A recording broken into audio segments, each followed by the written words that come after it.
Acabamos de culminar el Carnaval de Barranquilla 2025 y tengo la gran visita de Juan Manuel Galán. Bienvenido a Barranquilla. Muchas gracias, Sergio. ¿Cómo estás? Bien, chévere el atuendo barranquillero. ¿Cómo le pareció el Carnaval de Barranquilla? No, pues es una oportunidad que es un privilegio vivirlo, porque la alegría de la gente, pero además lo que significa el carnaval como patrimonio inmaterial declarado por la UNESCO, cultural, y lo que significa también para los artistas, para la economía de la región de Barranquilla, es muy importante, muy significativo. Ojalá los colombianos todos tengan la oportunidad de venir a vivir el carnaval. Sí, yo siempre he dicho Juan Manuel es víctima de nuestra violencia en Colombia. Siempre he dicho que en Barranquilla, a pesar de los problemas, dificultades, tasa de homicidios que está creciendo, extorsión, somos la ciudad más alegre de Colombia. Aquí se come la alegría. Es la tierra de Shakira, de Sofía Vergara. Aquí el pibe fue campeón con Junior. Y lo notaste en estos días de carnaval. Nos olvidamos de los problemas, de las deudas y nos volvemos a alegría. Pero además estaba viendo un video ayer de Juan Gozaín hablando sobre Barranquilla y sobre lo que significa Barranquilla para toda la región Caribe y para el país. Y me impresionó mucho esa visión de Juan Gozaín, que además tuve la oportunidad de trabajar con él 2 años como periodista de él en la cabina de RCN Radio. Sí, yo le hice una entrevista muy bonita al maestro Gozaín en su penthouse en Cartagena y la titulamos El matrimonio del quibbe con la arepa con huevo. Ya el quibbe hace parte de la comida costeña. Sí, donde habla de los apellidos y de que según el nombre del apellido entonces uno sabe de qué región es, ¿no? Bueno, hemos invitado a Juan Manuel Galán por una razón muy importante. Hace pocas horas apareció punteando en una encuesta Invamer con la mayor favorabilidad de personas que podrían ser presidentes de la República de Colombia. Estos números son interesantes. Juan Manuel Galán, 38% de imagen favorable. Le sigue Claudia López, 35%, Vicky Dávila, 30%, Sergio Fajardo, 29%, Gustavo Bolívar, 24%. ¿Esto lo motiva a por fin decir sí quiero ser candidato a la presidencia o por lo pronto precandidato presidencial? Pues me motiva para seguir adelante. Por eso el lema de nuestro partido, el Nuevo Liberalismo, es siempre adelante, ni un paso atrás, que creo que resume el estado de ánimo hoy en día que tienen muchos colombianos que sienten que el país necesita salir adelante, que nos tenemos que salir de todo este tema de conflicto, de pelea, de tiradera entre izquierda, derecha y más bien permitir o dar las condiciones desde la institucionalidad, desde el gobierno, para que la gente tenga oportunidades de salir adelante, para que no sea tan complicado como es en Colombia, por ejemplo, crear una empresa o acceder a un crédito educativo, que es lo que está pasando con el ICETEX, con millones de jóvenes que hoy pues, están recibiendo el recibo de su préstamo con el doble o el triple de lo que te estaban pagando. Entonces, pues para mí eso es un honor realmente y un privilegio que la gente me esté dando ese reconocimiento. Juan Manuel Galán no es de aquí ni es de allá, no es de derecha, no es de izquierda, está en un limbo, está en el centro o hace parte del nuevo liberalismo. Nosotros queremos ir hacia adelante, el nuevo liberalismo, y además yo pues tengo raíces santanderianas.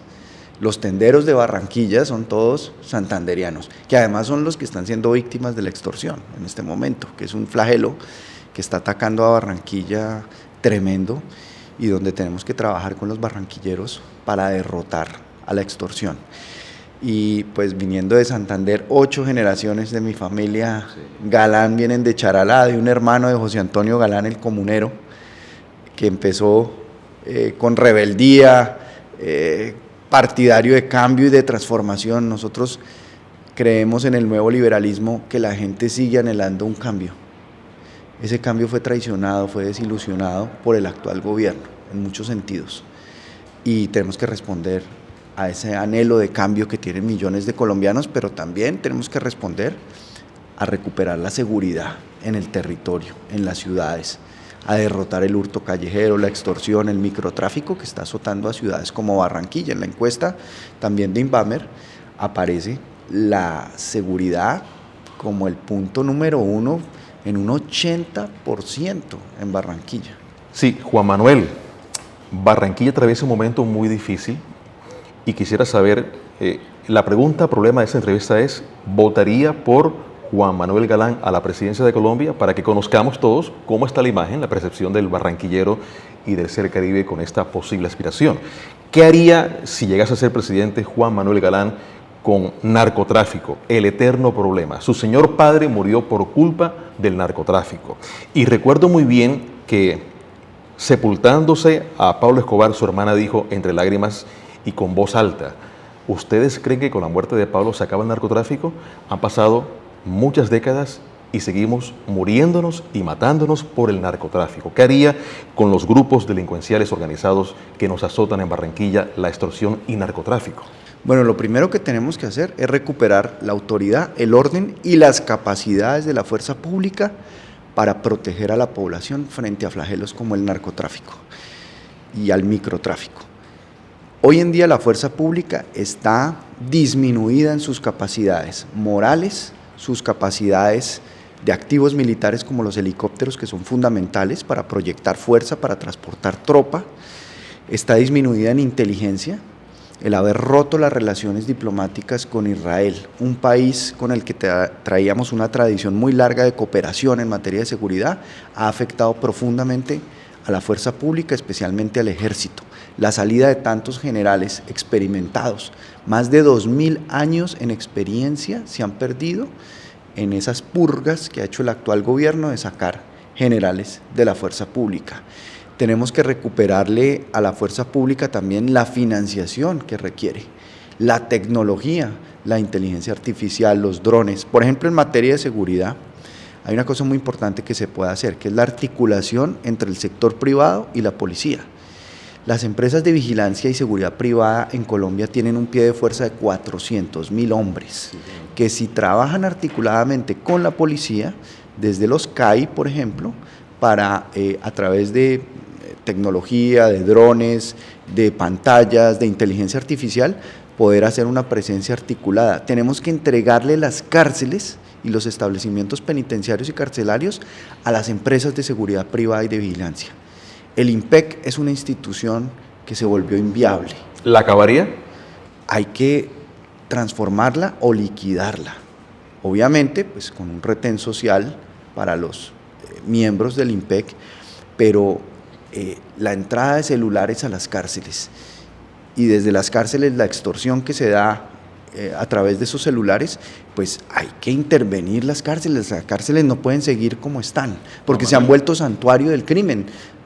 Los criminales se sienten más tranquilos y más protegidos para delinquir desde las cárceles que fuera de las cárceles. Eso no puede pasar. El problema no solamente es Barranquilla. Bogotá está creciendo la inseguridad, Cali, Medellín. ¿También tiene responsabilidad el presidente de la República en esto? Pues la paz total ha sido el santuario total, la protección total para que estos grupos crezcan. Hoy en día, por ejemplo, el Clan del Golfo, que afecta la zona de la región Caribe. El Clan del Golfo, los costeños, los Pepes, que son los tres grupos principales que están operando en materia de extorsión y de inseguridad, pues se han sentido a sus anchas con la paz total, porque la fuerza pública desmoralizada, la fuerza pública sin capacidades, sin activos militares y policiales, sin pie de fuerza. El ejército ha perdido una cantidad de pie de fuerza y va a tocar aumentar ese pie de fuerza para hacer una presencia territorial permanente. El ejército y la policía no pueden hacer operativos y retirarse del territorio, tienen que hacer intervención y permanecer en el territorio para estabilizar y consolidar la seguridad en esos territorios y que la gente sienta la presencia del Estado y del monopolio de la fuerza. No puede ser que estos grupos son los que imparten justicia y los que deciden quién vive, quién no vive, quién muere, a quién castigan. Eso no puede pasar. Y para eso pues tenemos que acabar con esa política de paz total que ha sido un fracaso total, que ha sido la ventaja total para los criminales. Siempre quise sentarme a hablar unos minutos con Juan Manuel, hoy se dio la oportunidad. Quiero hacer remembranza de un momento muy doloroso. Viernes 18 de agosto de 1989, Soacha, Cundinamarca. Usted tenía 17 años, estaba en el colegio. Quisiera un resumen de ese momento tan doloroso, no para abrir la herida, sino para concientizarnos de la violencia que nos está acabando desde hace años en Colombia. Pues Sergio, ese fue un día, como tú lo dices, muy doloroso, porque pues me cambió radicalmente la vida en un segundo. Yo era un adolescente, estaba terminando mi colegio, pensando en el servicio militar, que además me iba a tocar prestar servicio militar con mi padre, probablemente en la presidencia de la República. Y pues nos cambió la vida a mis hermanos y a mí, como le ha cambiado la vida también a millones de colombianos que hacen parte de ese universo de víctimas en el país, que han sufrido desplazamiento, seres queridos que han sido desaparecidos, que no han encontrado ni siquiera los restos de sus seres queridos para hacer el luto y para pasar la página, pero siempre guardo el recuerdo de el cariño y la solidaridad de la gente en esos momentos. Ese fue uno de los mayores consuelos que yo encontré en ese momento tan doloroso que vivimos mi mamá y mis hermanos. Y reconocer también lo que es una madre, lo que es la mujer en Colombia como un pilar, una fortaleza. Gracias a mi mamá y a su trabajo, mis hermanos y yo pudimos estudiar, pudimos salir adelante, y eso es lo que tenemos que lograr pues para muchas víctimas que no tienen las oportunidades que nosotros tuvimos. ¿Quién ordenó la muerte de su señor padre, Luis Carlos Galán? Bueno, se ha creído que fue solo Pablo Escobar, pero no fue solo Pablo Escobar. Realmente ahí participó el cartel de Cali, el cartel de Medellín, como estructuras criminales. Los autores materiales fueron los paramilitares del Magdalena Medio, entrenados por mercenarios extranjeros como Jair Klein, que fue traído a Colombia por el general Maza Márquez, financiados esos entrenamientos por ganaderos de la zona, por narcotraficantes que controlaban ese territorio del Magdalena Medio como Rodríguez Gacha, alias el Mexicano, políticos al servicio de esos paramilitares y de esos narcotraficantes. Uno de ellos pues ya fue condenado por la Corte Suprema de Justicia, Alberto Santofimio Botero, pero también otros políticos, muchos de ellos del Partido Liberal, participaron en su asesinato, y miembros de los organismos de seguridad del Estado. Hay alrededor de 6 generales de la Policía Nacional vinculados al crimen de Luis Carlos Galán. Muy pronto tendremos la continuación del juicio contra Óscar Peláez Carmona, que era el director de la DIJÍN en ese momento, y contra el general Argemiro Serna, que era el subdirector de la Policía de Cundinamarca, y que fue quien ordenó retirar un escuadrón antiguerrilla que le iba a prestar protección ese día, ese viernes, en Soacha a la manifestación. También pues miembros del ejército, un teniente, Carlos Humberto Flores Franco, quien fue el que le expidió carnets del B2 de inteligencia militar a los asesinos materiales, los que tenían sombreros blancos y pancartas en la manifestación de Soacha, y pues todo el desvío de la investigación hacia personas inocentes, que eso fue un crimen, como el barranquillero Juiz Hasbún, que estuvo 4 años en la cárcel acusado falsamente del crimen de Luis Carlos Galán ante el país por obra del general Maza Márquez y de Óscar Peláez Carmona, que tenían las facultades de policía judicial y que orientaron o desorientaron la investigación para un falso positivo judicial que fue pues inculpar a Juiz Hasbún y a ese grupo de personas.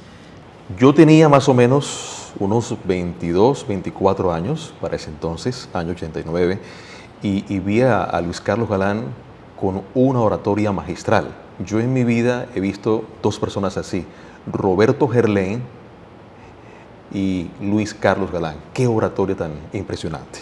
Usted dijo recientemente, Colombia debe tener un nuevo sistema de financiamiento para la educación superior. En la costa, en el Caribe colombiano, son privilegiados los que tienen educación superior. El techo de estos jóvenes es ser mototaxistas.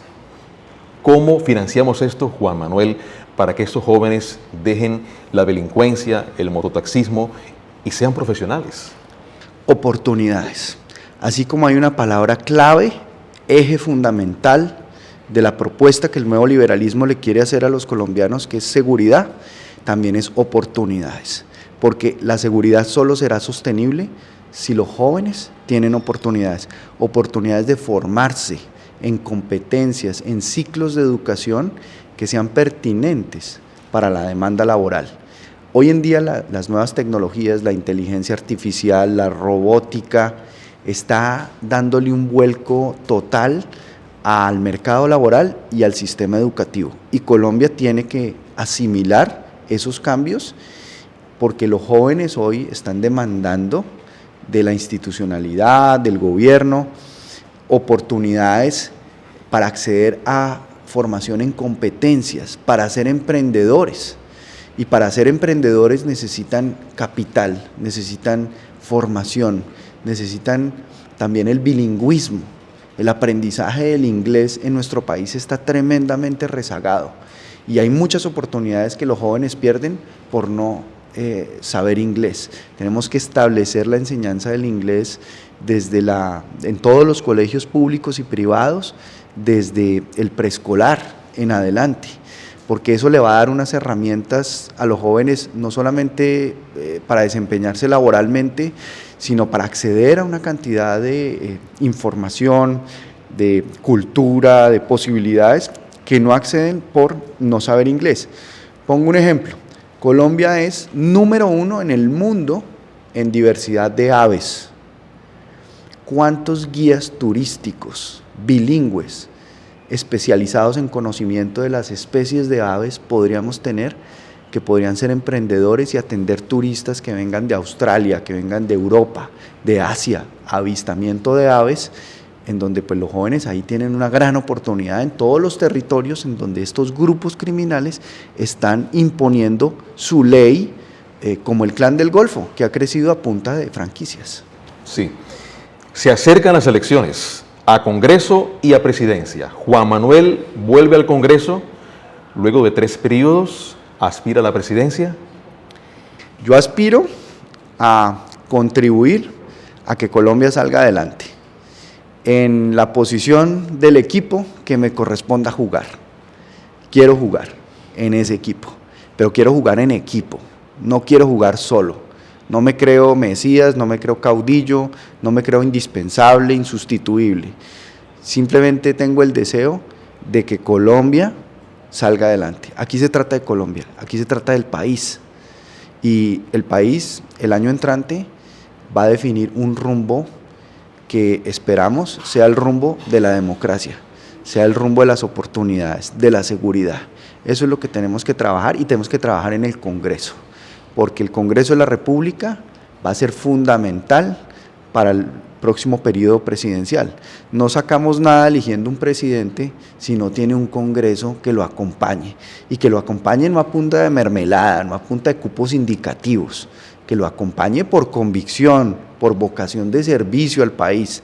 Y esos son los perfiles de candidatos que queremos tener a la Cámara de Representantes por el Nuevo Liberalismo y al Senado. 5 preguntas rápidas al cierre para 5 respuestas cortas. La primera, ¿hay distanciamiento con Carlos Fernando Galán, alcalde de Bogotá, y su hermano? 0.